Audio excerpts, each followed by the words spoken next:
being an activist, but what do you say to your critics?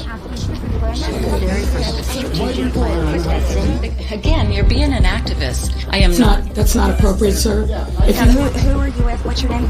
That's not an appropriate question for you to ask. You're going to ask how many questions? You get 3? What a stupid son of a bitch.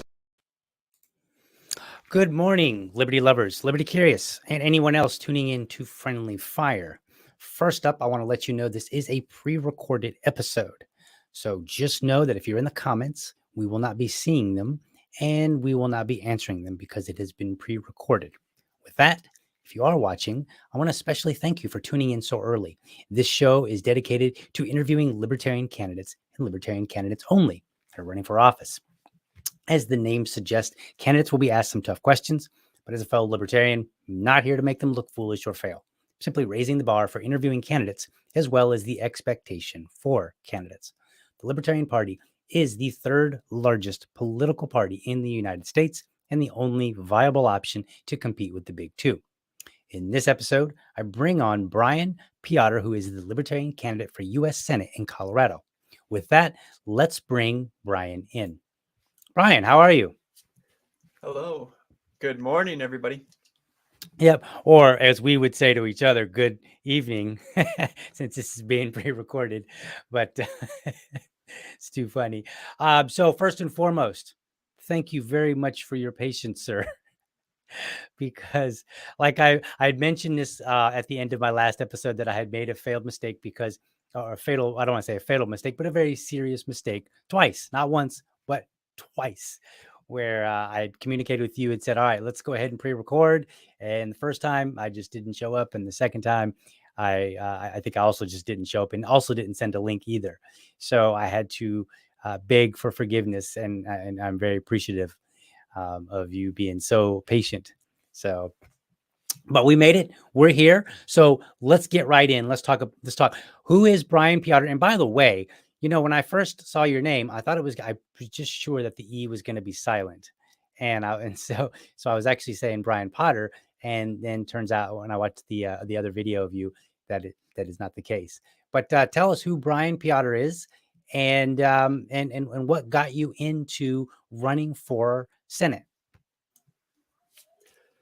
Okay, no problem. I'll tell you that my name was spelled by somebody on Ellis Island who may or may not have spoken English, Mhm.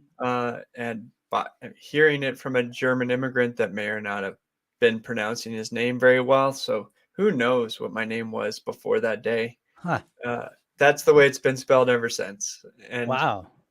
on my mother's side, I am a son of the American Revolution. That's Mhm. an actual thing. I've got papers going back proving my genealogy. So Wow. there's a club called Daughters of the American Revolution. My Mhm. mother and my daughters are all part of it. Uh, Nice. this family on my mom's side has fought in many wars in this country, Mhm. and hopefully never will again, because Right. I'm a candidate of peace, unlike both the Republican and the Democrat running here. I Right. think that supporting Ukraine and the war in Yemen and the Middle East is the worst thing that the federal government is doing, and something that we need to put an end to. But as far as my candidacy here in Colorado, Mhm. I'm polling. I've seen one poll at 5%, one poll at 7%. Mhm. I'm polling among the highest of all the libertarian candidates in a statewide race in the country. And that is not because of anything that I have done. It is because that the status quo is unpopular in general here in Colorado. Right. Okay. So, let's dive right into that since you mentioned the poll, because I actually have the graph that's on your website. I wanted to talk about that. So let me pull that up real quick, and let's see. Let's get that pulled up right here, and we want this one. All right. And so there we are. So this is a very interesting graph. And it's on your website. And I know sometimes people look at these kind of graphs and they're like, oh, you're only at 5.2%. Like, what kind of dent could you make? But I find it kind of promising because there's 4.7% who are undecided. And so what that means is, you have a possibility of being a spoiler. And in my opinion, being a spoiler is always a good thing. People tend to think otherwise, but I actually think, um, I think it's a good thing. But I want to hear what you have to say, your thoughts um, on this particular graph. So it was this Trafalgar poll, who is Hmm. a very well trusted pollster. If I was to bet my personal money on a prediction market, I would use Trafalgar to do it. Uh, Okay. Generally, I would say don't bet on politics; it's all rigged. But if you were to do it, Trafalgar does a fairly good job. They were the most accurate in 2016 and 2020. They called Donald Trump winning several states that no one else did in 2016. So I have a lot of trust in them. Seeing a 5.2% response rate means that people don't like the current candidate list, because my name's not known anywhere outside of my own house. I hope to change that, but this is a huge opportunity for us as a libertarian party to make a difference in Colorado, because we can offer an actual difference. Hmm. The Republican can't win anyways. Actually, Joe Day was on the Sean Hannity radio show, and Sean Hannity asked if I was a Democrat plant, Yeah. if I had Democrat money. Well, I assure you that I've never received a dollar from a Democrat. Not that I wouldn't take their money anyways, Right. because I'm going to do what I'm going to do because of my principles, not because of who donates to me. But my opponent, the Republican, has bragged about how he's receiving donations from Democrats. So it's all the uniparty. I see Right. that if the Republican Party is going to stand for nothing except the uniparty, Hmm. then they offer nothing to anybody who believes in individual freedoms, and that this is the state where Republicans are going to lose anyways. that if you're a liberty-minded, like you believe that you have the right to do what you want. You believe in the non-aggression principle. Mhm. You believe in constitutional limited government or no government at all. Then the Libertarian Party is in Colorado. You're not wasting your vote. You're making a statement. And if you vote for Republican in this state, you're wasting your vote. It's not going to go anywhere. You're not going to do anything. So is Colorado a blue state then? Colorado is absolutely lock, stock, and barrel blue. It is Okay. that way because of mandatory mail-in voting. A Republican governor passed mail-in voting, but in this state, if you register for a driver's license, you are automatically registered to vote, Mhm. and you are mailed a ballot. The entire state, everybody's mailed their ballot. And what that has allowed the Democrat Party, who is well-funded and organized, to do is to turn out the vote. Okay. The pothead who would have never voted and stood in line for 1 minute to vote now can have his door knocked on 10 times in a month. And at some point, that pothead gives up and votes.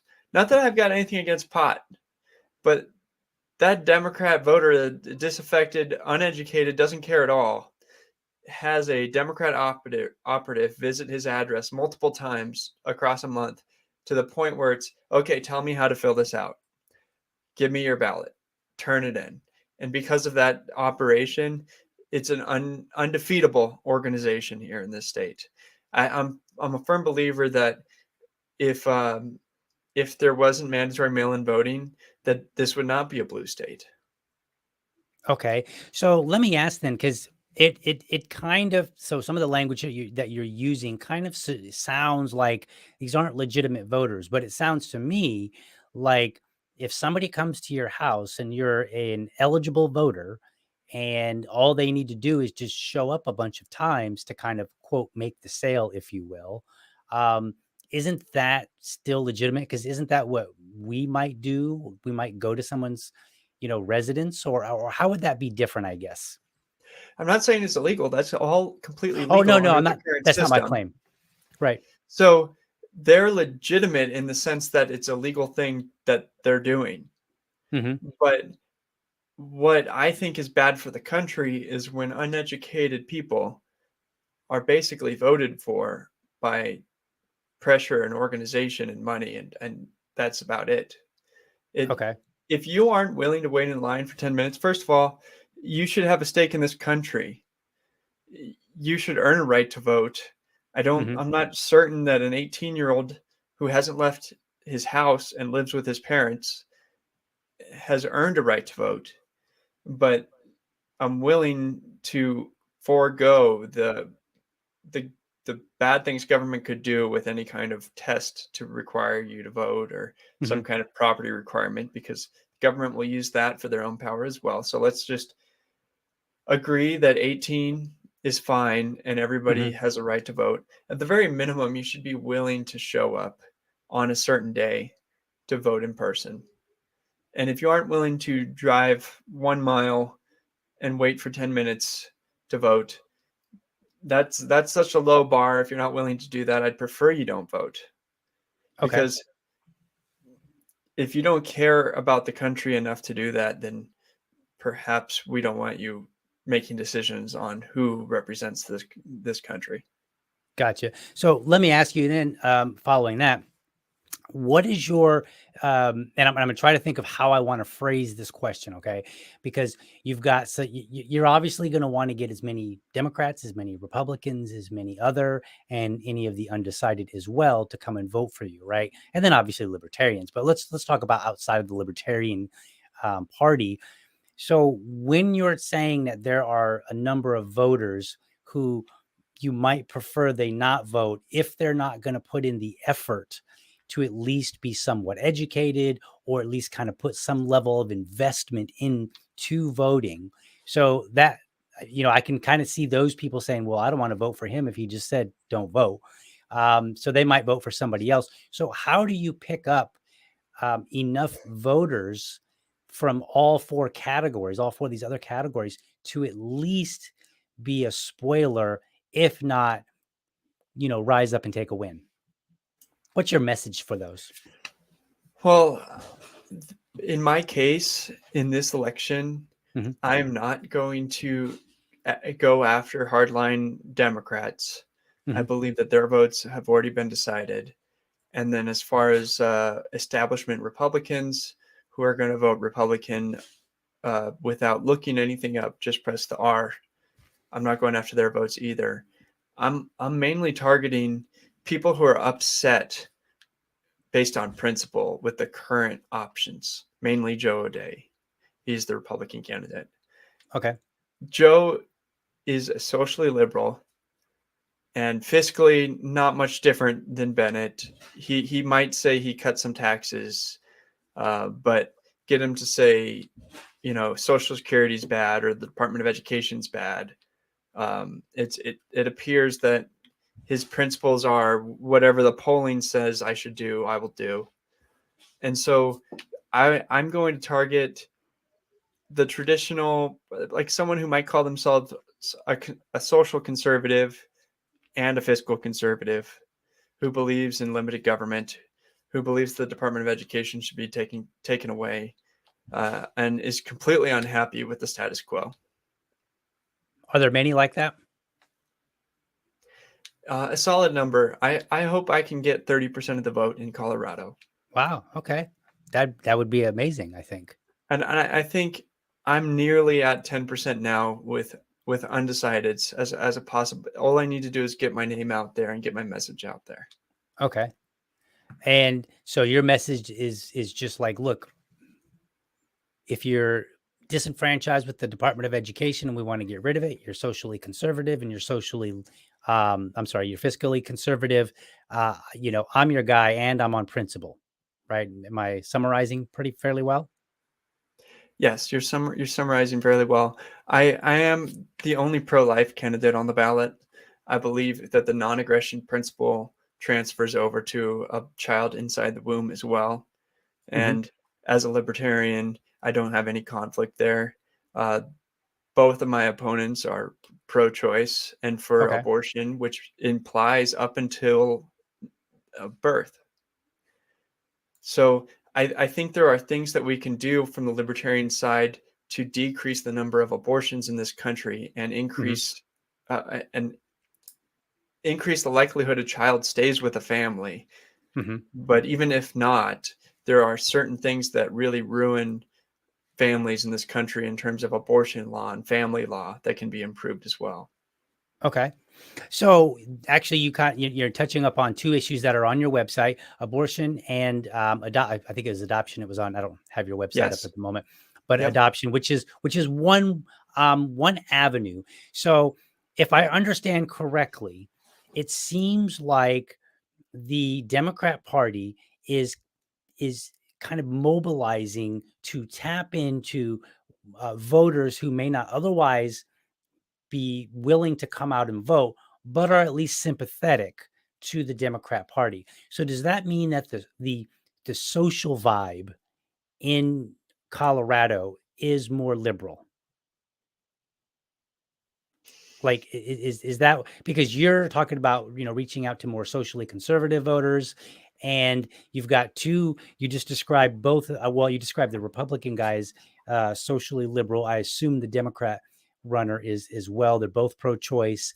So given all that I'm hearing is just the general vibe when you talk to people away from politics, just the general vibe, a more liberal vibe, at least on the topic of abortion.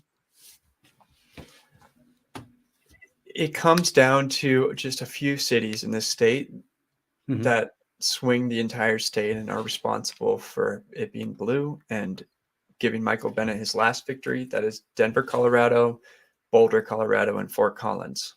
Okay. Perhaps some smaller other cities as well, but it's mainly those cities. Okay.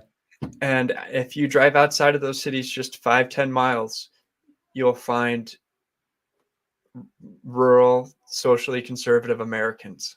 Okay. Hunters and farmers, ranchers. Our number one export in this state is beef. Okay. Inside of these blue cities and college towns, Fort Collins is a college town, so is Boulder. Actually, I mean, Denver's got several as well, so you could call them all three of them college towns. Okay. Um, there's an organization and a machine that churns out votes. I don't even want to say that the voters there are even necessarily Democrat as much as they're a part of a group, and the group has a lot of organization to make sure they vote. Okay. So plenty of Gotcha. people are just normal everyday people, and they vote Democrat for one reason or another, but in the end, it's just because they're part of the group. They live in Boulder. Their friends are Democrats. They're Democrats. They're Democrat Party members. Their friend, he comes by once in a while, picks up their vote or makes sure they vote, and that's it. They don't even necessarily ever look up who the other candidates are. Gotcha. Okay. So since we're still kind of on that topic of abortion, you are running for Senate, and Supreme Court kicked abortion back to the states. So what is the current status of abortion in Colorado, and where would you try to take it? That's two separate questions. Mhm. The state of Colorado allows abortion up to birth. Really? So you can have an abortion Wow. on the day a woman goes into labor. Wow. You pull the baby out by the legs. It's called a partial birth abortion. Mhm. You stick something up the back of the spine and suck out the brains before the head leaves the woman's body. That is completely legal in the state of Colorado, and there will be no death certificate. Right. It's a normal abortion. Wow. Um, I think that's wrong. On Right. the federal level, the federal government is extremely pro-abortion. They are sending out chemical abortion pills with simple requests. If you go online and request it, you can get abortion pills in the mail. Okay. The federal employees, including the armed services, are receiving abortions and transportation to perform abortions for free. Mhm. I And think then I did hear about that. on top of it, there's NIH grants and other scientific efforts that rely on embryos from abortions to perform the testing. Mhm. There's something you can look up called humanized mice, where they take embryos and graft them onto mice so that the mice have more or less, as far as the details of why they do it, I don't understand how it helps you, but then they test drugs on those mice. Gotcha. So there's an abortion industry that is grafted into the current federal government, and I would be involved in ending all of that. Mhm. There should not be a dollar spent in assisting or aligned with abortion or the industry. Right. But on a federal level, without a constitutional amendment, there is no reason, there's no legal basis to outlaw abortion or make it legal. It Mhm. is under the 10th Amendment, subjugated to the realm of the states, same as homicide. Right. And we don't have a constitutional amendment for homicide. And yet, in California and Illinois, apparently it's no big deal.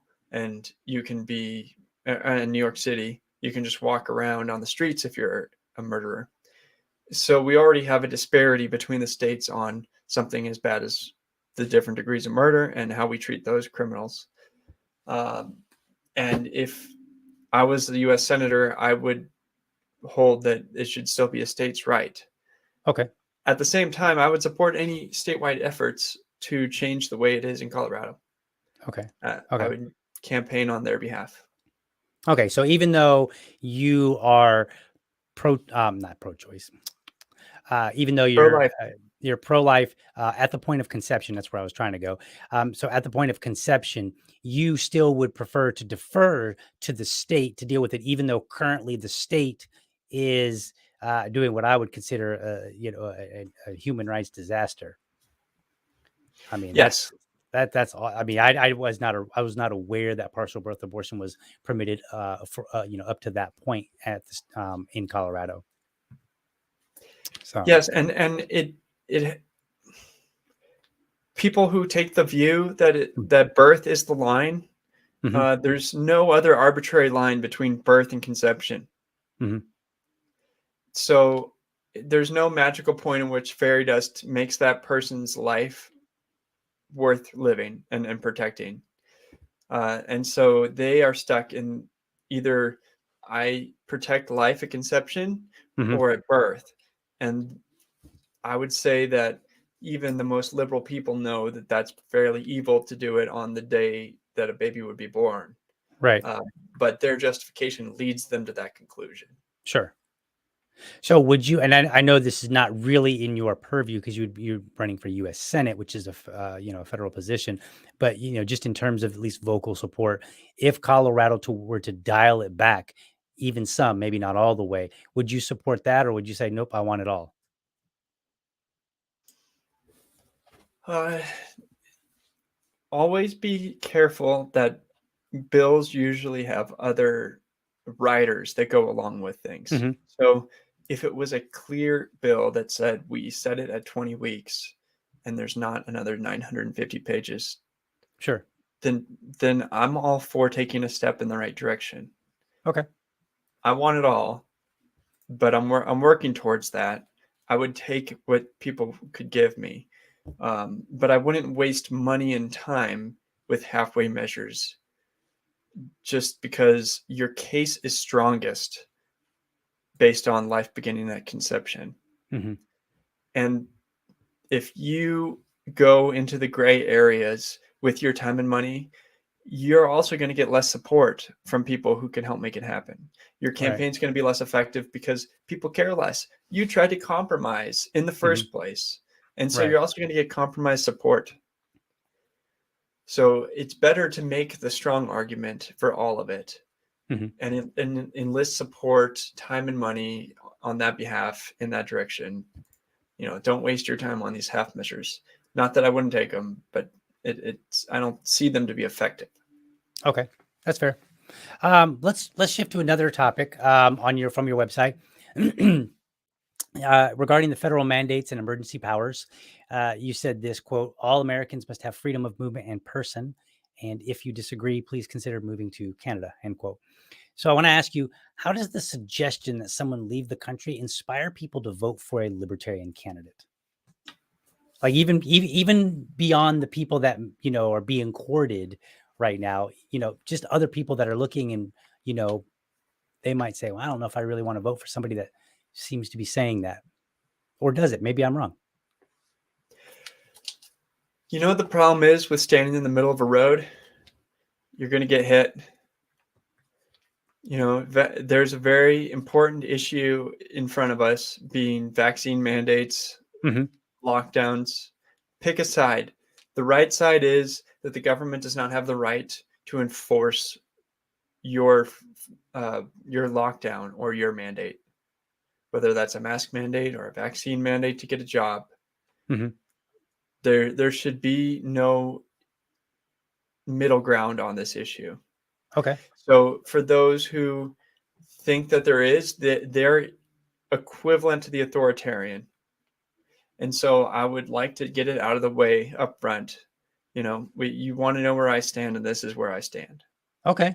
I That's won't fair. I won't compromise on this issue. Okay. And I tend to agree with you. Maybe not quite the language, but I do get the principle. It's kind of similar. Anybody that's anybody that is a religious person may recognize this reference. It's kind of similar to be either hot or cold, or get spewed out of the mouth, right? And pick a side, kind of, right? Like either pick a side or you know get spit out, kind of, in a way. I may be, any. I have some friends that are pastors, and they may be like groaning and going, "Oh my goodness, Dio! Once again, you are butchering scripture." But I think I just think that this idea is not really as foreign to us as we might like to think sometimes. Yes. First of all, I'm not appealing to win 51% of the vote. Hmm. And I don't have the $50 million to fight over those middle people who waver on everything and don't know what's going on, and they just saw my name in 10 ads on the TV. Gotcha. You need a reason to leave the current party and the current system and take a chance on a libertarian. To do that, the libertarian needs to stand for something. Okay. So don't beat around the bush as a libertarian. Get up, say what you mean, deliver your message, and those that hear it and it affects them emotionally will actually take the chance to vote for you. Because if you're the equivalent of the color beige as a person, no one cares enough to vote for you, right? It's just you need to elicit a response emotionally from somebody, and you do that by connecting with them on the issues that matter. Gotcha. Okay. Yeah, I don't disagree, actually. It may sound like it, but my job here is to ask tough questions and see where we go. And, and I think that you're, I appreciate the answers that you're giving. So what I'd like to do, when we talked, and what I do with people, what I do with candidates here, everybody, is I ask them to present me a bill. We're going to talk about a bill. And in this particular case, we're going to talk about the CHIPS bill. So what I'm going to do, Brian, is I'm going to go not really to a commercial, but we're going to go to our little segue that segues into the bill review, and then we'll be right back. So what I'll do is I'll have that little segue video, then I'll come back. I'll give a really, really quick summary of the CHIPS bill. Then I'll bring Brian back in, and we're going to talk about the CHIPS bill and see what we find. So let's do that. But I know I'll be a law someday, at least I hope and pray that I will. But today I am still just a bill. All right, everyone. So the bill review is meant to highlight a bill and make people more aware about a bill, any bill. And what I try to do is ask the candidates to pick a bill that's within the purview of the office that they're running for. Now, that's not a firm rule. They can pick any bill that they want. There may be another bill that's really important, really hitting the news and the headlines that they're very passionate about. Or in one case, with the past candidate, they had their own bill that they were hoping to present if they got elected. So the whole idea is just to talk about a bill and kind of normalize the idea that we should be more familiar with the bills that Congress, or anybody for that matter, is passing. So in this episode, we're going to be talking about the CHIPS bill. The CHIPS bill, House Resolution 4346. It was passed in the House by a vote of 243, mostly Democrats, to 187 to 1. That one person just voted present. Not sure what they were thinking there, but whatever. It was signed then by President Biden on August 9th, 2022. It is 393 pages long. So, just by that number alone, I'm already against it. And according to Wikipedia, it has it offers $52 billion into researching semiconductors and other scientific research with the primary aim of countering China. So clearly, it sounds very much like a fiscal Cold War type bill. In the press release, the White House said prior to President Biden signing it into law, they said, quote, "This will make cars cheaper, appliances cheaper, and computers cheaper, and it will lower the cost of everyday goods." So let's go ahead and bring Brian back in, and we're going to talk about this bill. All right. So we're back. And you know what? I forgot to have my banners and everything. Goodness. Well, I'm pretty positive that Biden just gave you the summary of everything it's not going to do. Right. Pretty much. It's going to make everything more expensive. I picked this bill because this is the ideal poster child of crony capitalism. Mm-hmm. The point of this bill is to enrich certain specific donors, if nothing else. Because why do the S&P 500 companies that will benefit from this need free money to invest in the United States to make chips here when they could have done that the whole time? At any point in the last 50 years, they could have built chips here in the United States. So why didn't they? Right. So sorry about that. I I was trying to get something set up here real quick. What I wanted to do is play this CNN clip and just kind of get your thoughts on what CNN has to say about the bill. So if you don't mind, I'm gonna pop that clip back on, and we'll go ahead and play it real quick. Where do we go here? Give me a second here. It is enormous. Global Foundries semiconductor chip plant in Malta, New York. In this fab or fabrication unit, how many chips are being made for how many products? So we can produce roughly millions of chips a day. A day? The fab, where the chips are made, about the size of 6 football fields. The process so sensitive a single human hair could gum up the works. Even the light has to be controlled. Any exposure to ambient light will have a negative impact on our wafers. The chips produced here go into everything from cars, computers, video games, communications technology, and the defense industry.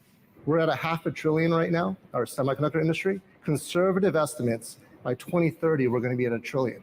So the question isn't whether or not we're a $1 trillion industry. So we're going to double between now and 2030. The CHIPS Act calls for investing $52 billion in semiconductor production here at home. 18 states now produce chips and could benefit from the funding.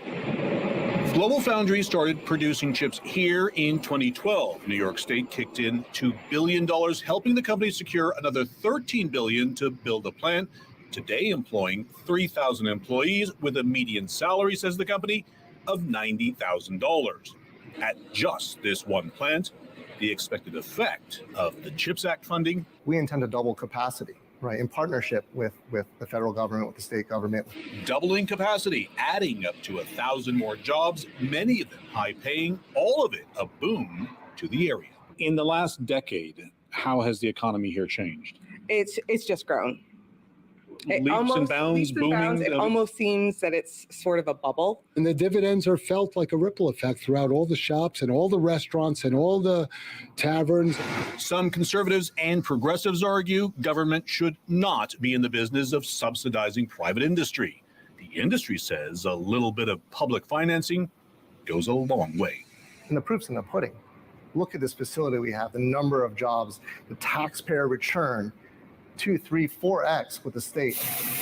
An industry started by America, an industry essential to the tech economy, an industry critical to the nation's defense, an industry the U.S. would like to dominate again. All right. So, like that guy said, proof's in the pudding, man. Like, how can you argue with all that? We are taking taxes and then borrowing more money and giving inflation at the same time to truck drivers and teachers in West Virginia to pay rich companies and high-paid individuals in other states. We are redistributing wealth. We're using the tax system to redistribute wealth. And on top of it, it's a deal with the devil. Those companies are going to have government employees, diversity hire, like experts and gender equality so-and-sos who are going to go check all of their systems and get their hands into all of these different companies and be a pain in the butt. On top of it, you can't carry a bucket of money without holes. Not all that money is going to end up at the companies, and not all that money at those companies is going to end up doing what the government wanted it to do. There's going to be graft and corruption. Even if we have a limited amount and say that it's 1%, that's $500 million right there of just pure graft and corruption. Whereas if a bank financed those loans to build something in the U.S. because it was actually profitable to do it, because the industry actually wanted to do it and they have every opportunity to do it, the bank would make sure that they get a good return on their investment. And if they don't, they're going to bankrupt those companies by calling in their loans. What's the government going to do? The government is going to force down regulations, and if they take a loss, they take a loss. They don't care. It's something that we're going to hear news on right now, and will be around for probably 100 years. Right. In one form or another. You know, I wouldn't say that I follow politics like super, super close. But I try to keep up. And it seems to me that these kind of bills where they say, we're going to, this bill is great, it's going to do all these great things. We never really go back and take a look and say, do the claims, do they end up delivering on those promises, right? Like if they say, hey, we're going to, we're going to be, double our $1 trillion or whatever. And we're going to create this many jobs and this and this and this. Do we ever go back and say, okay, this was the claim. This is what somebody said would happen. And turns out based on a very, an audit or what have you, this is the result that we got. And turns out it was better or exact, or in some cases worse. We never get that because I feel like it would always be worse. Much, much worse. But I mean, would you agree with that? Like these kind of bills never really deliver? They deliver what they're supposed to deliver, which is payback to donors. Okay. All right. And you know, or just a return on investment from the lobbyists that help write them. It's straight up graft. It's disgusting that it's pitched with not even that much effort on top of it. Right. Claiming that we need this or else when World War III happens, we won't be able to have fighter jets. Like that is just pure propaganda. Right. You know, China's military relies on Taiwanese chips too. Mm-hmm. If Taiwan went down, those plants, TSMC that built all the best chips in the world in Taiwan, if that factory went down, China also can't make those chips. Right. So we're an interdependent world. We've Mhm. made centers of excellence around the world for different things. And we continue to produce chips in Taiwan because that is the best place in the world where the most investment and expertise is to produce the best chips at the lowest cost for everybody in the market. Right. We're altering a market to pay people off. And we're using government debt and printed money to do it. Right. It seems to me, and it's funny at the very beginning when I was reading, kind of what their press release said, that this would make cars cheaper, appliances cheaper, computers cheaper. We can set aside cars a little bit. There's plenty of arguments out there that many laws have actually made cars more expensive, like the tire pressure monitoring systems and stuff like that. But when it comes to like appliances and computers, I find that kind of humorous and kind of dovetailing on what you were saying a moment ago. Like if it's really going to be advantageous, if there's going to be some sort of financial win, you don't need the government's help. And I did grow up during the age of like when we started getting broadband, when we went from CDs to MP3 players to iPods, back before everybody had a cell phone. It was like, is that a BlackBerry or is that a Palm Trio, right? Like, and at first, only people that kind of had some money had one, right? Like everybody else was still doing the little candy bar phones, right? And now, I mean, it's like second nature. Like of course, somebody has an iPhone. Their kids have iPhones, right? Like their children have their own tablets and iPhones because they have gotten so much cheaper. Maybe not the latest and greatest versions, which are now $1,000. So it's just interesting that this argument is that it's going to make these things cheaper. And I'm like, but we've watched it get cheaper without, all these funding. So I think, tell me if I'm wrong here. Tell me if you think I'm right on this. I think that this is really just a bill to provide money for research and development for military.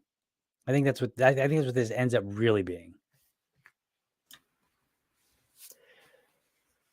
I don't think you're even right about that. Okay. I think that there's enough black budget in the Pentagon to do whatever they want. And this is strictly going to the different chip manufacturers in the U.S. as a way to enrich them. Okay.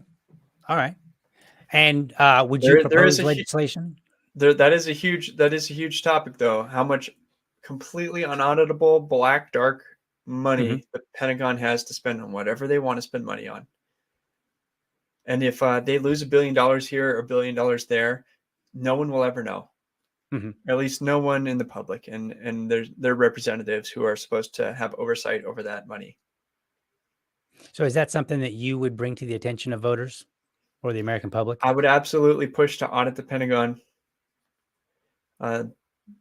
There's no reason that we can't have detailed audits of every dollar that the federal government spends. We need to audit the Federal Reserve. We need to audit the Pentagon. So I got a question for you. So the bill that we were talking about, or we are talking about, the CHIPS Act, it is 393 pages long. Now, I didn't read it, and I don't expect that you read it either, at least not for this podcast. Like, it would be kind of absurd. We're not going in depth on the bill. But If you were voted into the Senate and a bill that was 300 and some pages or even more came across your desk, what would you do with that bill? Would you actually read it before voting on it, or would you just say, you know what, this bill is too damn long, I'm going to vote no until it gets shorter? I mean, or something else. How would you handle these lengthy bills? If I'm given enough time to read something, I would read it. Mhm. If they are going to ask me to vote on something without the required time, vote Mhm. no. It's you give me the time and energy, the time and information that I need to make an informed decision on this, or the answer is no. And would that still be the case if the widespread acknowledgement was that it was a quote unquote good bill? You would still say nope until I read it for myself. No. So either give me time or get a no vote. Yeah, or break it up into multiple bills.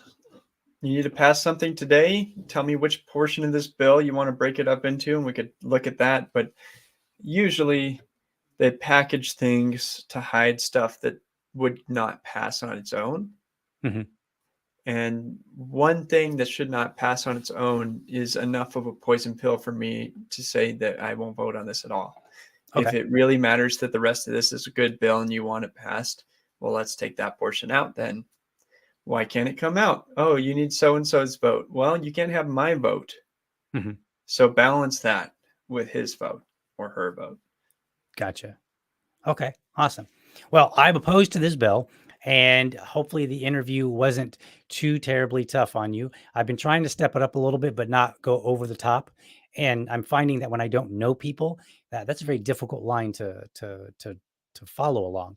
So, but I agree with many of the things that you've said, today on this episode. So I really appreciate you coming on. What I want to do is I want to give you that final word. If there's anything you want to talk about that I should have covered that I didn't, or if you just want to give, the final word on what people need to know about you, how they can help you out, all those good things.